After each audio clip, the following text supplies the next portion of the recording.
Il-Prim Ministru esprima s-solidarjetà tiegħu tal-poplu Malti ma' dak Franċiż filwaqt li f'konferenza tal-aħbarijiet f'Kastilja fisser il-miżuri ta' prekawzjoni li qed jieħu il-Gvern.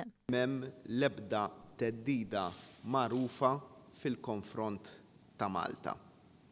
Dan ġie kkonfermat mhux biss mis-servizzi tas-sigurtà tagħna, iżda wkoll billi jagħmlu l-kuntatti kollha meħtieġa mas-servizzi tas-sigurtà barranin. Il-Prim Ministru saħaq li pajjiżna se jkompli jimxi b'kawtela bħala prevenzjoni għaldaqstant żdiedet is-sigurtà f'postijiet strateġiċi kif isir f'każijiet ta' attakki simili barra minn xtutna. Dan filwaqt li restrizzjonijiet ta' moviment li ddaħlu għal Valletta Summit se jibqgħu fis-seħħ sa wara li jintemm is-Summit tal-Commonwealth. Fil-lejl li għadda ġew fit-tmiemhom ir-restrizzjonijiet fuq il-frontieri tagħna illi ħabbarna l-Valletta Summit u dawn ir-restrizzjonijiet kienu se jerġgħu jibdew nhar is-Sibt li ġej bit-tħejjija għall-Commonwealth Summit.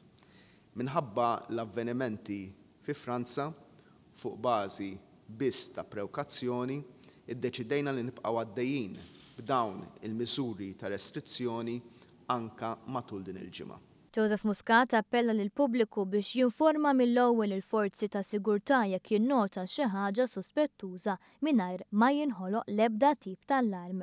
Il-Prim Ministru saħaq li daqsu l-mod indiskriminat ta' kif saru l-attakki jagħmluhom attakki mhux biss fuq il-poplu Franċiż iżda fuq l-Ewropa u d-dinja ċivilizzata kollha. Sostna li m'hemm l-ebda theddida l-laqgħa tal-Commonwealth iżda xorta se jittieħdu l-prekawzjonijiet kollha għaliex l-ewwel prijorità hija s-sigurtà tal-poplu Malti u l-istabbiltà tal-pajjiż.